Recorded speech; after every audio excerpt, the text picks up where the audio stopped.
Olá pessoal, meu nome é Júnia, sou do Cefet-MG e dando continuidade ao nosso projeto de ensino, vamos continuar os nossos estudos para o Enem. O tema de hoje será cinética e a nossa questão, a questão escolhida para hoje é uma questão do Enem de 2010. Para quem esqueceu o que é cinética, vamos relembrar. Cinética é o ramo da química que estuda a velocidade das reações químicas e os fatores que influenciam nesta velocidade. Vamos voltar a nossa atenção para essa parte da frase, fatores que influenciam nesta velocidade. Por que eu quero que vocês observem isso? Porque é exatamente a forma que inicia o enunciado da nossa questão. Alguns fatores podem alterar a rapidez das reações químicas. E essa questão ela vai falar exatamente desses fatores. Por isso que eu quero, antes de ler o enunciado dessa questão, que a gente relembre, estude esses fatores que influenciam na velocidade da reação. Então, vamos lá? Então, pessoal, o primeiro fator que a gente vai estudar é superfície de contato. E aí eu trouxe uma figurinha. Nessa figura, a gente tem o primeiro becker com a solução de HCl e um pedaço de mármore. Quem é o mármore? É o carbonato de cálcio. E a massa de carbonato de cálcio que está aqui é 10 gramas. No segundo becker, a gente tem o HCl, solução de HCl, a mesma solução, e o mármore. Só que agora não é mais um pedaço de mármore, é pó de mármore, mármore moído, triturado, enfim.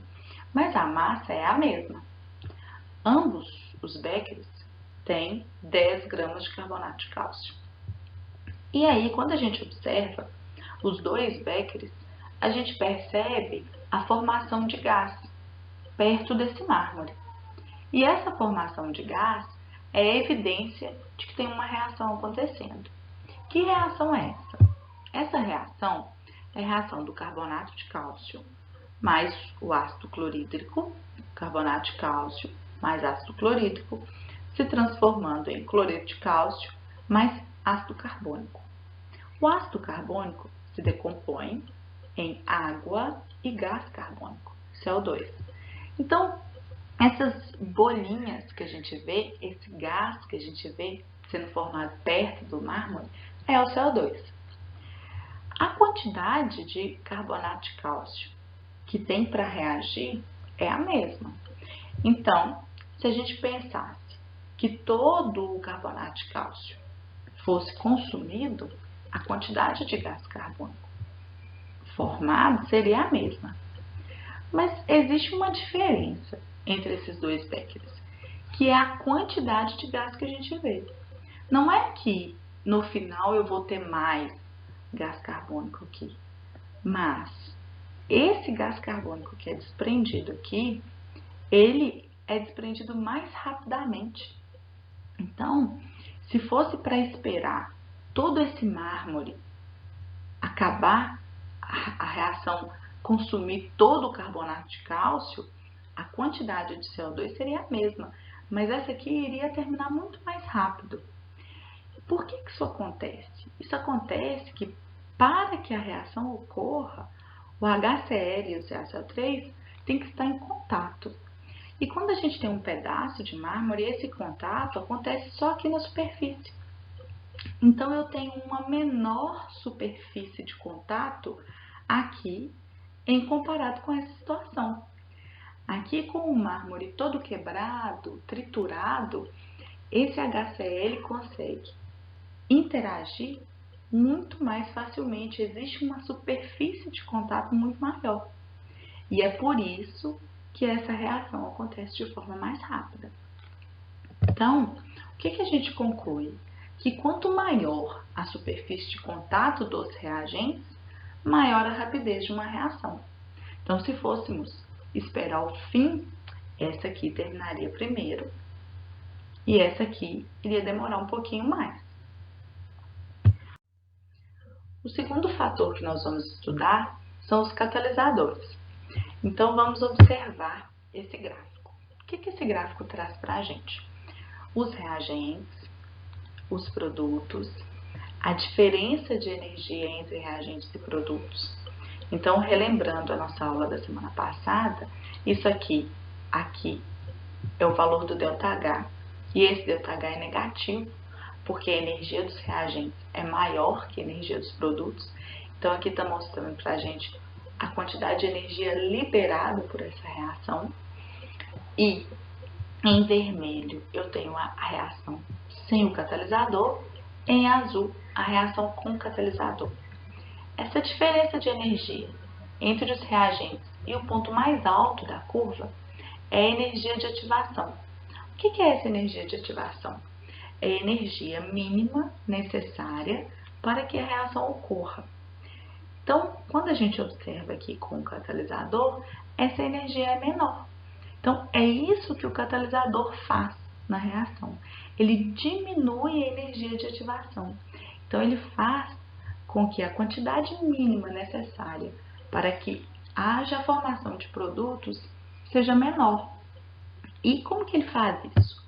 O catalisador, ele cria um caminho alternativo, que exige menor energia de ativação, fazendo com que essa reação se processe de maneira mais rápida.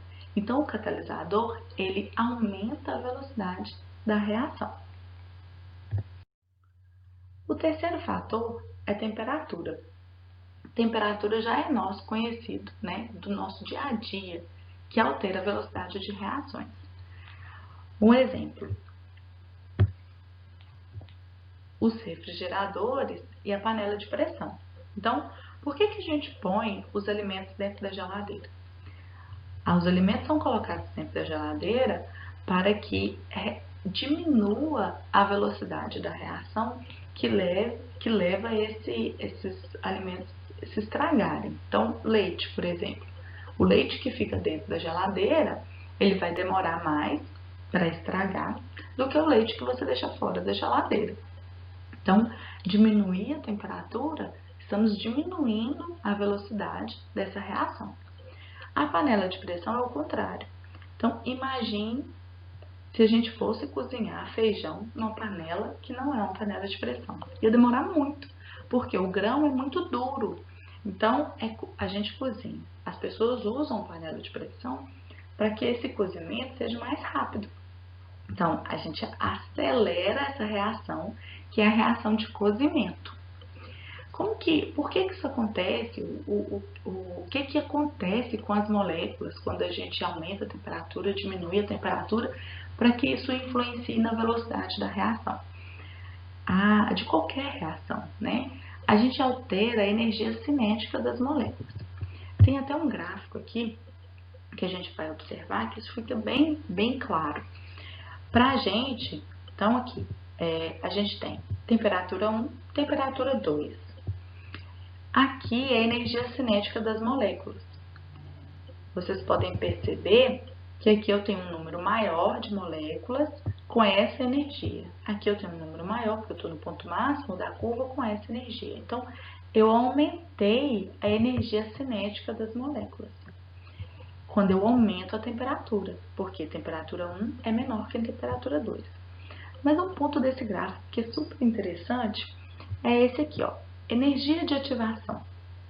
Quando a gente tem o gráfico da curva 1, a quantidade de moléculas que atingiram a energia de ativação é bem menor do que quando a gente observa esse gráfico aqui da temperatura 2, que é uma reação que aconteceu em temperatura maior. Então, se a gente fosse pensar na panela de pressão, aqui sem panela de pressão, aqui com panela de pressão. E a energia cinética seria a capacidade de cozinhar, né? Então, eu tenho mais moléculas aptas a se transformarem em produtos quando eu tenho mais moléculas numa energia acima da energia de ativação, no mínimo igual à energia de ativação. Porque lá no gráfico anterior, não foi isso que a gente viu? Que para que se transformem em produtos, a energia mínima que tem que atingir é a energia de ativação. E aí é possível a formação de produtos. Então, quando eu aumento a temperatura da reação, com certeza eu estou aumentando a velocidade dessa reação. Então, qual que é a nossa conclusão? Que o aumento da temperatura provoca um aumento da energia cinética e isso faz com que aumente o número de colisões efetivas. Vamos entender o que são essas colisões efetivas. A colisão efetiva é uma colisão para que forme os produtos. Então, os reagentes, há uma colisão entre os reagentes e os produtos são formados. Quando que essa colisão é efetiva? Quando eu tenho uma colisão frontal e com a energia mínima, uma energia suficiente para que a reação aconteça. Qual que é a energia suficiente para que a reação aconteça? Ela tem que ser no mínimo igual à energia de ativação. Então, quando eu aumento a temperatura de um modo geral, quando a reação se processa em uma temperatura maior, esse número de colisões efetivas também vai aumentar. Porque eu aumento o número de moléculas com energia acima da energia de ativação. Então, eu vou proporcionar mais colisões efetivas. E é por isso que eu tenho mais formação de produtos. Isso de forma, não em quantidade, mas de forma mais rápida. A reação, ela se processa de forma mais rápida. O terceiro ponto é concentração dos reagentes. E eu trouxe para a gente uma figurinha. Nessa figura, a gente tem uma palha de aço sendo queimada com o auxílio de um bico de Bunsen, e aqui um Erlenmeyer com uma atmosfera de oxigênio aqui dentro, e uma palha de aço que foi colocada aqui já com o processo de combustão iniciado. Quando a gente vê a palha de aço sendo queimada aqui e a palha de aço sendo queimada aqui, é evidente que aqui a reação acontece de forma mais rápida, né? A velocidade aqui é maior do que a velocidade aqui. Isso é devido à disponibilidade do oxigênio. O oxigênio é reagente dessa reação. Vocês lembram da aula anterior, onde foi mostrado combustão, queima? E para que uma queima aconteça, é necessário que haja oxigênio. Aqui a gente tem disponível o oxigênio do ar, que é aproximadamente 20%. E aqui a gente tem muito mais oxigênio. Então, esse aumento da concentração dos reagentes faz com que aumente a velocidade da reação. Aqui é o aumento unicamente do oxigênio, né? Eu tenho mais oxigênio disponível e eu tenho uma aceleração, um aumento da velocidade da reação. Então, a gente conclui que o aumento da concentração está relacionado ao aumento de colisões efetivas. Isso porque, para que uma reação aconteça, é necessário que haja uma colisão efetiva. Se existe uma maior quantidade de reagentes, vai haver uma maior chance de ter colisões. Colisões de um modo geral, né? Aumentam-se todas as colisões. Mas as colisões efetivas, elas são uma porcentagem dessas colisões. Então, aumentando a possibilidade de haver colisões, aumenta-se também o número de colisões efetivas. Então, agora que nós já terminamos nossa revisão, nós podemos ler o enunciado da questão. Alguns fatores podem alterar a rapidez das reações químicas. A seguir, destacam-se 3 exemplos no contexto da preparação e da conservação de alimentos. 1. A maioria dos produtos alimentícios se conserva por muito mais tempo quando submetido à refrigeração. Esse procedimento diminui a rapidez das reações que contribuem para a degradação de certos alimentos. Então, aqui estamos falando de abaixar a temperatura, porque colocar no refrigerador é isso que a gente faz. Então, esse é um ponto que está ligado à temperatura. Abaixamos a temperatura para diminuir a velocidade de degradação dos alimentos. 2. Um procedimento muito comum utilizado em práticas de culinária é o corte dos alimentos para acelerar o seu cozimento, caso não se tenha uma panela de pressão. Então, aqui a gente está diminuindo o tamanho. Diminuir o tamanho significa aumentar a superfície de contato. Então, o item 2 tem a ver com superfície de contato. 3. Na preparação de iogurtes, adiciona-se ao leite bactérias produtoras de enzimas que aceleram as reações envolvendo açúcares e proteínas lácteas. Então, essas enzimas são os catalisadores, porque essas enzimas aceleram as reações envolvendo açúcares e proteínas lácteas. Então, o item 3 tem a ver com catalisadores.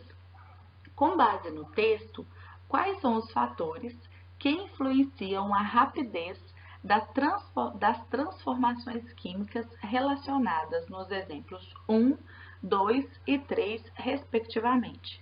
Então, a resposta correta é temperatura, superfície de contato, catalisadores, que é o item, a resposta C da questão. Então é isso, pessoal. Chegamos ao fim de mais uma questão, de mais um tema. Espero que vocês tenham gostado de estudar cinética aqui comigo. Espero que vocês tenham aproveitado bastante e eu desejo todo o sucesso do mundo para vocês nesse Enem. Um beijão e até a próxima semana.